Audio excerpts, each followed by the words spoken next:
एक मुलगी इकडे आणि एक मुलगा इकडे. तू ये ना बाळा, काही तू ये आधी थोडं ना त्यांच्यावर फोटो ना. आता व्हिडिओ करा.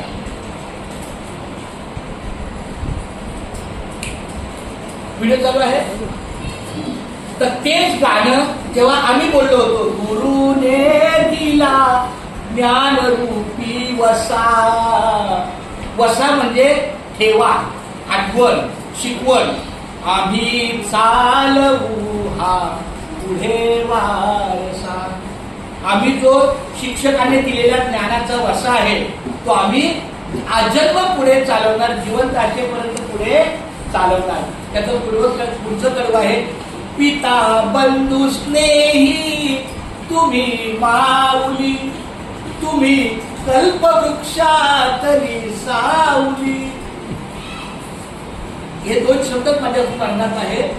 तर याचा अर्थ की गुरुने दिला ज्ञान रूपी वसा, आम्ही चालवू हा पुढे वारसा.